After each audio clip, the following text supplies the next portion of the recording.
ಭೀಷ್ಮನ್ ಕೇಳಿದಿಲ್ಲ ಅದು ಕರೆಕ್ಟ್ ಅದ. ಕೇಳ ನಾ ಭೀಷ್ಮನ್ ಹೇಳ್ತೀನಿ ಸುದ್ದಿ ನಿನಗ. ಏನಂತಾಳ? ಏನಂತಾರಿ? ಭೀಷ್ಮಗೆ ಯಾರು ಶಾಪ ಆಗ್ಯದ ಕೇಳ. ಭೀಷ್ಮ ಅಂದ್ರೆ ಎಂತವಿದ್ದ? ಅವ ಯಾವಾಗ ಬಯಸ್ತಾನ ಅವಾಗೆ ಮರಣ ಆಗ್ಬೇಕಾಗಿತ್ತು ಅವಂದು. ಯಾರೇ ಹೊಡೆದ್ರು ಸಾವಿದ್ದಿಲ್ಲ ಯಾರಿಗೆ ಭೀಷ್ಮಗ. ಯಾರೇ ಬಂದ ಅವನ ಮೈ ಮ್ಯಾಗ ಬಾಣ ಪ್ರಯೋಗ ಮಾಡಿ ಕಲಾಸ ಮಾಡ್ತೀವಿ ಅಂದ್ರೆ ಅವ ಸಾಯ್ತಿದ್ದಿಲ್ಲ. ಸಣ್ಣಗಿದ್ದಾಗ ಏನಾಗಿತ್ತು ಅವನಿಗೆ? ಇಚ್ಛಾಮರಣಿ ಇದ್ದವ ಭೀಷ್ಮಾಚಾರಿ. ಹೌದು. ಅದಕ್ಕಾಗಿ ಮಾತ್ರ ಅವ ಏನಾಗ್ಯದ, ಅರ್ಜುನ್ ಇದ್ದವ ಮಾತ್ರ ಬಾಣಿನ ಹಾಸಿಗೆ ಮಾಡ್ಯಾನ ಅವನಿಗೆ. ಹೌದಪ್ಪ, ಸಣ್ಣಗಿದ್ದಾಗ ಭೀಷ್ಮಾಚಾರಿ ಹಾದ್ಯಾಗ ಹೊಂಟಿದ್ರಿ. ತಿಳಿಲಾರ್ದ ಭೀಷ್ಮಾಚಾರಿ ಸಣ್ಣವಿದ್ದ ಹಾದ್ಯಾಗ ಹೊಂಟಿದ. ಏನಾಯ್ತು? ಒಂದ್ ಹಾದ್ಯಾಗ ಒಂದು ಒತ್ತಿ ಕಟ್ಗಿ ಇತ್ರಿ. ಆ ಒತ್ತಿ ಕಟ್ಗಿ ಹಿಂಗ್ ಓಡಿ ಬರೋದಾಗ ಅದಕ್ಕೆ ಏನ್ ಮಾಡ್ದ, ಕಾಲಿನ ಜಾಡ್ಸಿ ಒಕ್ಕಡ್ದ. ಒಟ್ಟಿದಕ್ಕೆ ಅದು ಒತ್ತಿ ಕಟ್ಗಿ ಏನ್ ಮಾಡ್ತ್ರಿ, ನೆಲದ ಮ್ಯಾಗ ಬೀಳಿಲ್ರಿ, ಅದು ಮುಳ್ಳಿನ ಇದ್ರ ಮ್ಯಾಗ ಬಿತ್ರಿ ಹೋಗಿ. ಮುಳ್ಳಿನ ಮ್ಯಾಗ ಬೀಳೋಣ, ಅದು ಮುಳ್ಳು ಹೊಟ್ಟೆಗೆ ಚುಸ್ತು, ಅದು ಶಾಪ್ ಕೊಡ್ತ್ರಿ. ಅದು ಒತ್ತಿ ಕಟ್ಗಿ ಒತ್ತಿ ಕಟ್ಗಿ ಶಾಪ್ ಕೊಡ್ತು ಭೀಷ್ಮಾಚಾರಿಗೆ. ಒತ್ತಿ ಕಾಟ ನೋಡಪ್ಪ, ನನಗೆ ನೀವು ಹೊಡೆದವಲ್ಲ, ನಿನಗೆ ಬೈದಾವಲ್ಲ, ನಾನ್ ನನ್ನ ಹಾದಿಡು ನಾ ಹೋಲಾಗತ್ತೀನಿ. ನನಗೆ ಯಾವಾಗ ನೀ ಜಾಡ್ಸಿ ಒತ್ತಿದಿ ಇಂಥ ಮುಳ್ಳ ಕೆಡವಿದೆ ಅಂದ್ರೆ ನನಗೆ ಜೀವ ಹೋದಪ್ಪ ಆಲಾಗತ್ತ. ಮುಳ್ಳೆಲ್ಲ ಚುಚ್ಚ ನಾ ಏನು ಉಳಿಯಂಗಿಲ್ಲ. ನಾ ಯಾವಾಗ ಮುಳ್ಳಿನ ಹಾಸಿಗೆ ಮಕ್ಕೊಂಡಿದ್ದು ಒಂದ್ ದಿವ್ಸ ನೀ ಮುಳ್ಳಿನ ಹಾಸಿಗೆ ಬಿದ್ದ ಕೇಸಿನ ಸಾಯಿ ಅಂತ ಶಾಪ್ ಕೊಟ್ಟದ. ಒತ್ತಿ ಕಟ್ಗೆ ಕೊಟ್ಟದ. ಒತ್ತಿ ಕಟ್ಟ ಆದ್ರ ಅದು ಹಿಂದಿನ ಜನ್ಮದಾಗ ಒತ್ತಿ ಕಟ್ಟ ಆದ್ರೂ ಬ್ಯಾರೆ ಇತ್ತು. ಅದು ಒಬ್ಬ ಹೆಣ್ಮಗಳು ಒತ್ತಿ ಕಟ್ಟ ಆಗಿ ಬಂದಾಳ ಅಲ್ಲಿ. ಅತ್ರಿ ಋಷಿನೇ ಮಾತ್ರ ಅದಕ್ಕೆ ಒತ್ತಿ ಕಟ್ಟ ಮಾಡ್ಯಾನ. ಯಾವದಕ್ಕ? ಅದು ಹಿಂದಿನ ಜನ್ಮದಾಗ ಇದ್ದಿದ್ ಹೆಣ್ಮಗಳಿಗೆ. ಅದು ಒತ್ತಿ ಕಟ್ಟು ಇದು ಒಂದು ರೀತಿ ನಿಮ್ದು ಖರೇನ ತಮ್ಮ. ಆದ್ರ ಭೀಷ್ಮಾಚಾರಿ ಇಚ್ಛಾಮರಣಿ ಇದ್ದವ. ಯಾವಾಗ ಮಾತ್ರ ಅವನಿಗೆ ಹೋಗಂಗ ಆಗ್ತದ ಅವಾಗ ಹೋಗ್ಬೇಕನ್ನುವಂಥದ್ದು ಮಾತ್ರ ಅವನ್ ಹಠ ಇತ್ತು. ಅದಕ್ಕ ಈ ಯಾರು ಈ ಭೀಷ್ಮಾಚಾರಿಗೆ ಏನ್ ಮಾಡಿದ್ದ, ಅಂಬಾಲಿಕೆ ಹಿಂಗ ಒಂದು 3 ಮಂದಿಗೆ ಮಾತ್ರ ಕನ್ಯಾ ತೆಗೆದು ತನ್ನ ಸಹೋದರಿ ಲಗ್ನ ಮಾಡ್ಬೇಕಂತ ಮಾಡಿದ್ದ ಅವ. ಯಾರು? ಭೀಷ್ಮಾಚಾರಿ. ಲಗ್ನ ಮಾಡ್ಬೇಕನ್ನೋದ್ರೊಳಗಾಗಿ ಅವ ಏನು ತೋರಿಸಿರ್ತಾರಲ್ಲ ಅಂಬಾ ಅನ್ನುವಂತ ರಾಜಕುಮಾರಿಗೆ ತಿರಸ್ಕಾರ ಮಾಡ್ತಾನವ. ತಮ್ಮಿದ್ದವ ತಿರಸ್ಕಾರ ಮಾಡಿದಕ್ಕಾಗಿ ಆಕಿ ಅಂಬಾ ಅನ್ನಕ್ಕೆ ಏನ್ ಮಾಡ್ತಾಳ, ಲಾಸ್ಟಿಗೆ ನಾ ಭೀಷ್ಮಾಚಾರಿಗೆ ಮಾಡ್ಕೋಬೇಕಂತ ತಿಳ್ಕೊಂಡು ಇವನಿಗೆ ಬೇಡ್ಕೊಂಡ್ಳು. ಯಾರಿಗೆ? ಭೀಷ್ಮಾಚಾರಿ.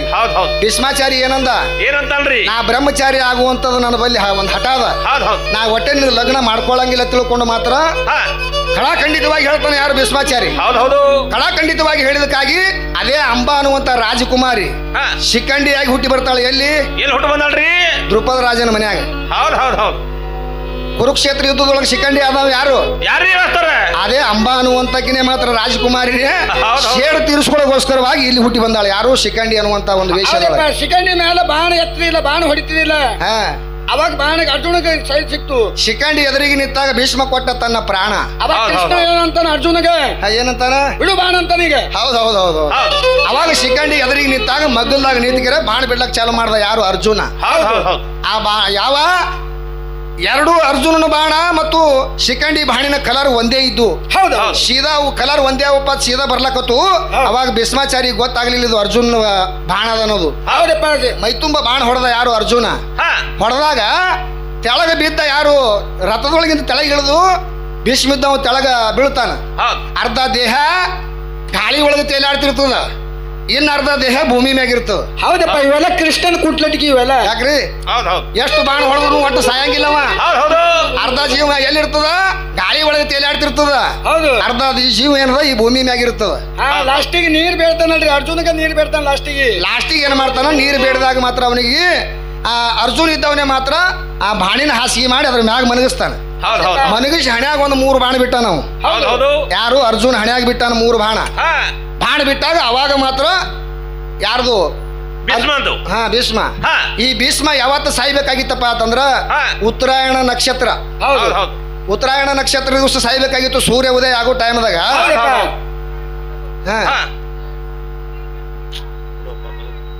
ಹೌದು, ಸೂರ್ಯ ಉತ್ತರಾಯಣಕ್ಕೆ ಬಂದಾಗ ಮಾತ್ರ ಒಂದು ಸಾಯ್ಬೇಕಂತ ತಿಳ್ಕೊಂಡು ಇತ್ತು.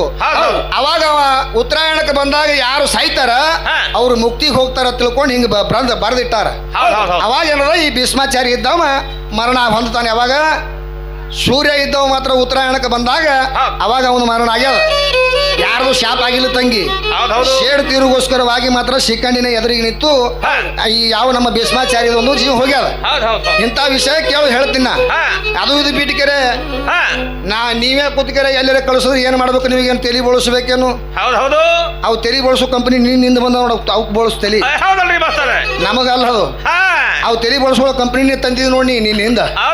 ಅವ್ ಎರಡು ಬಂದವ್ರು ಜಂಗಡಿ ಬಡಿಲಕ್ಕ. ಆ ಎರಡು ಕಂಪನಿ ಅವೇ ಅದಾವ್ರಿ. ಹ್ಞೂ ಅವೇ ಅದಾವ ತಿಳ್ಕೊಂಡೆ ಅವು ಬೆನ್ ಹತ್ಯಾವ. ಅದಕ್ಕೆ ಇಲ್ಲಿ ಏನ್ ಹೇಳ್ತಾರ, ಯಾವ ನಮ್ಮ ಶರಣರಲ್ಲಿ ದೊಡ್ಡ ಶರಣ ಆಗಿ ಹಾದ, ಸುರಪುರ ಹತ್ತಿರ ಮಾತ್ರ ಊರ ಮಾತ್ರ ಬರ್ತಾವ ಹಿಂಗ.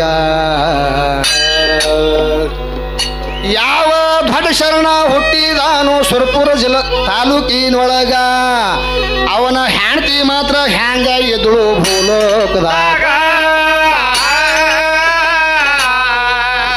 ಶರಣಗ ಮಾಡಿ ಕೊಟ್ಟಿದ್ರು, ಗಂಡಗೆ ಬಿಟ್ಟು ಮತ್ತೊಂದು ಮಾಡಿದ್ರು ಅಕ್ಕಿಯ. ಊರಾಗ ಇದ್ದಾಗ ಮಾತ್ರ ಮತ್ತೊಬ್ಬನಿಗೆ ಸೌರಿಸಿ ಬಿಟ್ಟಾಳ ಅವಾಗ.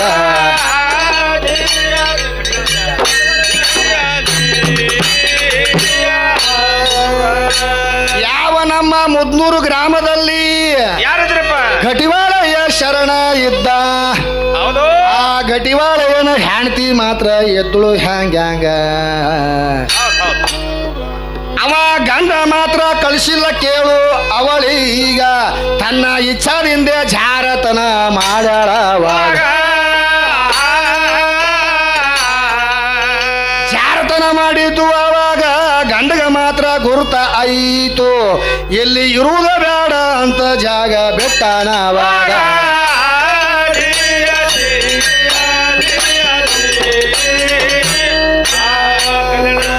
ಮುದುರೂರ ಗ್ರಾಮ ಬಿಟ್ಟು ಬಸವ ಕಲ್ಯಾಣಕ ಬಂದ ನಿಂತ, ಅವಾಗ ಅನಂತ ಶರಣರೆಲ್ಲ ಕುಡಿದ್ರು ಕಲ್ಯಾಣದಾಗ. ಈ ಘಟಿವಾಳೆಯನ್ನು ಒಂದು ಕಾಯಕ ಮಾತ್ರ ಮಾಡ್ತಿದ್ದ ಆವಾಗ, ಮುಂದ ಚಂದದಿಂದ ಸಂಸಾರ ಮಾತ್ರ ನಡೆದಿತ್ತು ಹೇಗ.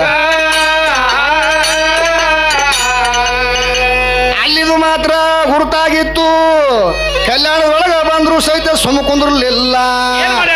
ಕಲ್ಯಾಣದೊಳಗ ಇಲ್ಲಿ ಒಬ್ಬನಿಗೆ ಸೌರಿಸಿ ಬಿಟ್ಟಾಳ ಅವಾಗ.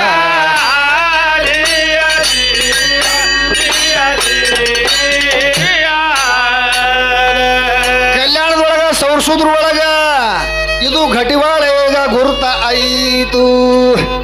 ಇದು ಎಲ್ಲಿಗೆ ಹೋದ್ರ ಇದಿಮಾಯಿ ಮಾತ್ರ ಬೆನ್ನು ಬಿಡುವುದಿಲ್ಲ ನನಗ.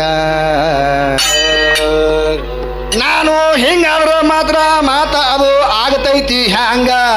ಹೊಳ್ಳಿ ಮುದನೂರ್ಗೆ ಹೋಗ್ಬೇಕಂತ ವಿಚಾರ ಮಾಡ್ಯಾಣ ಅವಾಗ.